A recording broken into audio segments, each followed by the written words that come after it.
दर्शकों, आज की इस कार्यक्रम में आप सभी का बहुत बहुत स्वागत है।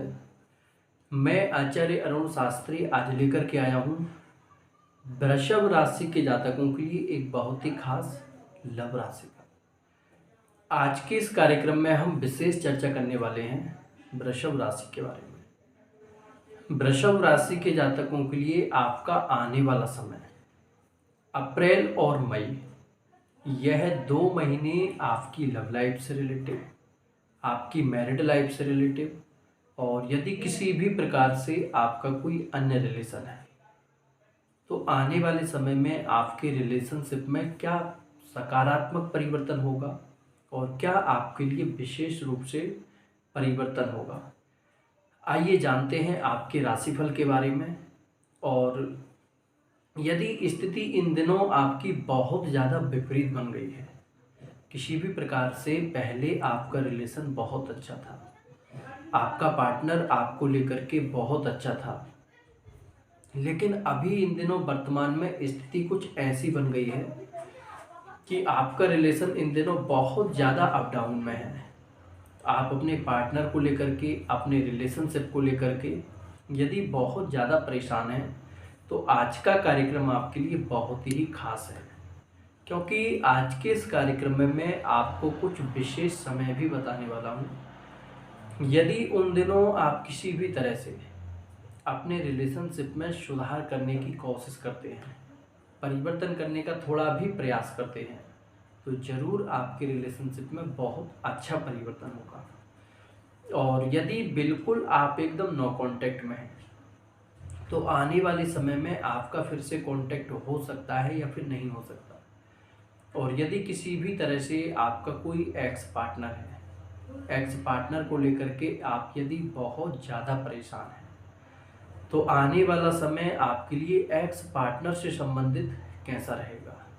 आइए जानते हैं आपके राशिफल के बारे में। और यदि आप चैनल पर पहली बार आए हैं तो वीडियो को लाइक और चैनल को सब्सक्राइब जरूर करें। देखिए, यहाँ पर वृषभ राशि के लिए जो स्थिति बन रही है, यदि किसी भी तरह से इन दिनों आपका पार्टनर आपको बहुत ज़्यादा इग्नोर करने लगा है या फिर लड़ाई झगड़े की स्थिति इन दिनों बहुत ज़्यादा चल रही है, तो आपके लिए यहाँ पर जो स्थिति बन रही है 15 अप्रैल के बाद में, 15 अप्रैल से स्थिति आपकी बहुत ही अच्छी बन रही है। किसी भी प्रकार से यदि आप अपने रिलेशनशिप में सुधार करने की थोड़ी भी कोशिश करते हैं तो 15 अप्रैल के बाद में जो पार्टनर आपको इग्नोर कर रहा है उसमें भी सुधार होगा। और यदि लड़ाई झगड़े की स्थिति बन रही है तो उसमें भी काफ़ी अच्छा परिवर्तन होगा। या फिर स्थिति आपकी इतनी ज़्यादा बिगड़ गई है कि आप बिल्कुल पार्टनर से नो कांटेक्ट में हैं। यदि आपके रिलेशनशिप में अभी नो कांटेक्ट सिचुएशन चल रही है तो यहाँ जो स्थिति बन रही है आपके लिए 19 अप्रैल से लेकर के आपका पूरा मई का महीना, यह आपके नो कांटेक्ट सिचुएशन से रिलेटेड बहुत ही अच्छा समय रहेगा। किसी भी तरह से यदि आप अपने पार्टनर से कांटेक्ट में आने की थोड़ी भी कोशिश करते हैं तो जैसा आपका रिलेशन पहले था, स्थिति आपकी उससे भी बेहतर रहेगी। और यहाँ पर एक बात का विशेष ध्यान रखना है, थोड़ा सा शनि की दृष्टि होने के कारण, देखिए शनि की दृष्टि होने के कारण, राहु की युति होने के कारण यहाँ पर लड़ाई झगड़े पर गुस्सा, चिड़चिड़ापन, ऐसी स्थिति थोड़ी बन सकती है। तो आपको लड़ाई झगड़े पर बिल्कुल एकदम कंट्रोल करके चलना है, क्योंकि गोचर में आप जब देखेंगे, गोचर में प्रभाव थोड़ा सा विपरीत बन रहा है। और यदि आपका कोई एक्स पार्टनर है, एक्स पार्टनर के साथ में पिछले दिनों आपके रिलेशन बहुत अच्छे थे, आपने कभी सोचा नहीं था कि आप कभी नो कांटेक्ट में या फिर बिल्कुल बहुत ज़्यादा दूर हो सकते हैं, लेकिन समय के प्रभाव से स्थिति आपकी कुछ ऐसी बन गई है। तो यहाँ जो कंडीशन बन रही है आपके लिए, यदि आप अपनी तरफ से सुधार करने का थोड़ा भी प्रयास करते हैं, 22 अप्रैल के बाद में 22 अप्रैल के बाद में एक्स पार्टनर से संबंधित स्थिति आपके लिए बहुत अच्छी रहेगी। किसी भी प्रकार से आपको कोई प्रॉब्लम नहीं होगी। और यहाँ पर एक बात का आपको विशेष ध्यान रखना है, आपकी जन्म कुंडली में किसी पाप ग्रह की दशा और अंतर्दशा ना चल रही हो। क्योंकि जब आपकी जन्म कुंडली में किसी पाप ग्रह की दशा या फिर अंतर्दशा चलती है तो ऐसी स्थिति में राशिफल पूर्ण रूप से आप पर लागू नहीं हो पाता।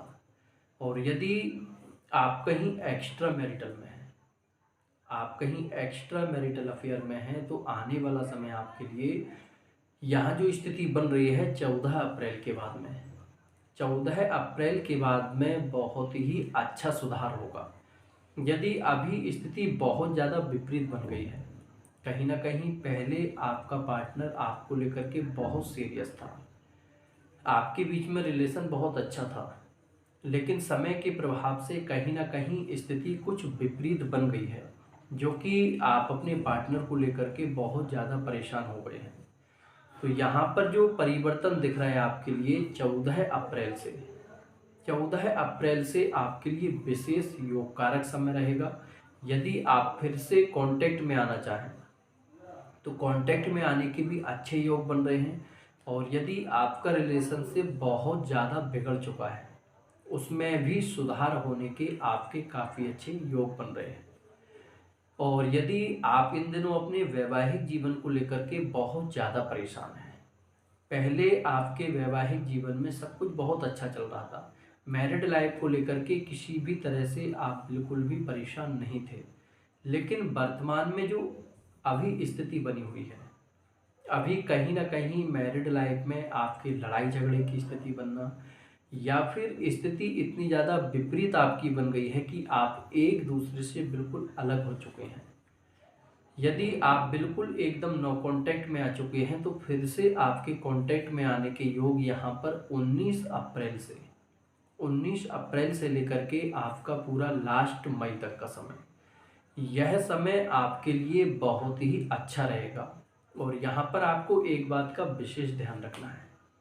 देखिए, जब किसी व्यक्ति की मैरिड लाइफ बहुत ज़्यादा डिस्टर्ब हो जाती है तो उसमें कहीं ना कहीं आपकी जन्म कुंडली का भी बहुत बड़ा रोल होता है।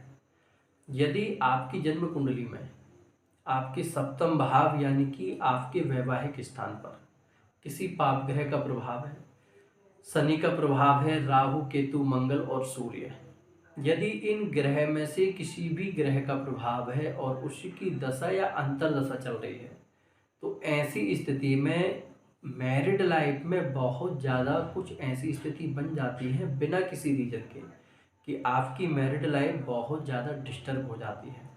तो यदि आपकी जन्म कुंडली में कोई दोष बन रहा है तो उस ग्रह से संबंधित आप उपाय जरूर करें। आज का कार्यक्रम यहीं तक। जय श्री कृष्णा, जय श्री।